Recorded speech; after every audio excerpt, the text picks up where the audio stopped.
Lo que siguió fue inmediato: demarcación de las áreas de explotación, y en un santiamén compañías inglesas y norteamericanas trazaron el mapa del tesoro. El paisaje oriental empezó a transformarse. Las centrales de explotación surgieron entre la maraña. El oleoducto transecuatoriano para 250.000 barriles diarios, los campamentos, las vías de acceso, todo a una velocidad sin antecedentes.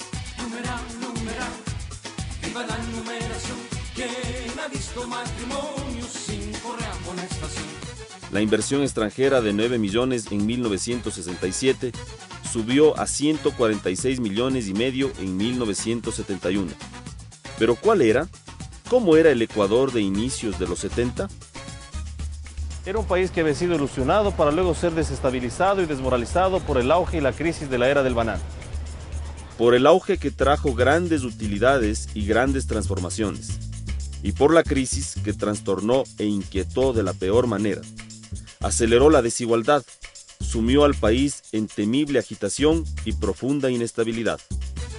El 1 de agosto de 1972 comenzó la exportación del oro negro. Entonces, el general Rodríguez Lara dio su golpe de Estado. Y el 5 veces presidente, doctor José María Velasco Ibarra, partió hacia su último exilio.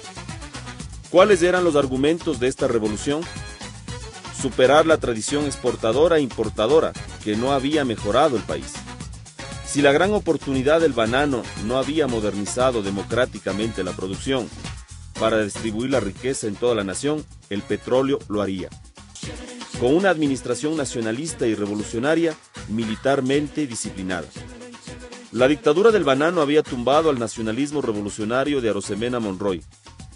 La dictadura del petróleo subía al nacionalismo revolucionario de Rodríguez Lara. En la terminología del tiempo, la tradición y lo conservador era lo agrario y regionalista. Lo revolucionario era lo industrial y lo nacional. La riqueza confiaba que la nueva dictadura, ahora sí, sería para todos. En el imaginario general, eso era absolutamente posible. Pues la calculada reserva de 3.000 millones de barriles lo podría todo. Tal es así que ministerios, partidos políticos, organizaciones, frentes, gremios y demás alianzas se lanzarían al intento. Primero se definió al petróleo como recurso estratégico. Sonaba brillante. Esto implicaba soberanía y por lo tanto salvaguardia militar. Segundo, se transfería al sector público el desarrollo económico y social del Ecuador. Con la Corporación Ecuatoriana de Petróleo CEPE, que luego asimilaría a Texaco y Gulf, el Estado pasaría a controlar la mayoría de la explotación petrolera. Se adquirieron entidades tan grandes como Transnave o Flopec. Se construyó la estación de Balao. El gasto era tan impresionante como la idea de riqueza que lo impulsaba. Solo la exportación entre el 72 y el 74 igualaron las de 140 años de vida republicana. Se expandieron las industrias civiles y militares, y todas las empresas de modo general fueron protegidas.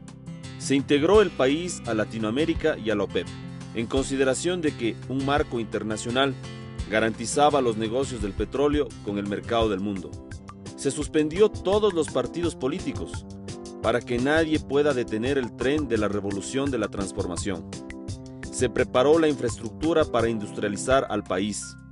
La electrificación, las carreteras, el transporte, las comunicaciones. Se exploraron nuevos yacimientos. Se facilitaron experimentos agrícolas y científicos. Se invirtió en hospitales, en una flotilla aérea para llevar salud a sitios periféricos. En educación civil y militar, los subsidios aumentaron, y las mejoras salariales, las exoneraciones y las facilidades tributarias. Casi la mitad de los bancos que hasta hoy existen se consolidaron en esta época.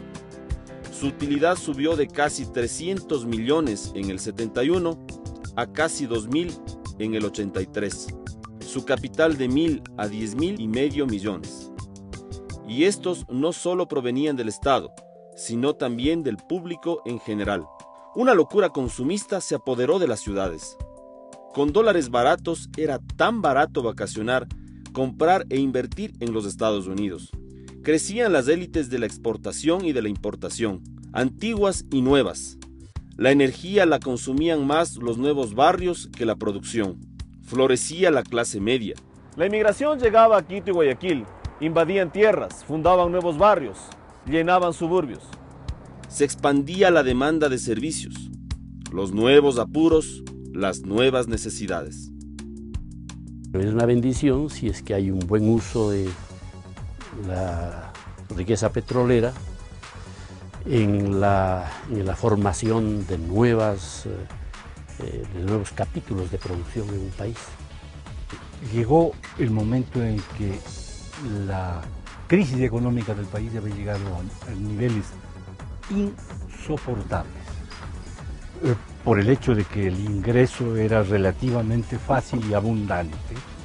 Se perdió el sentido de las proporciones, el sentido sobre todo de la magnitud de los requerimientos de la sociedad. Indudablemente fue una bendición, ¿no?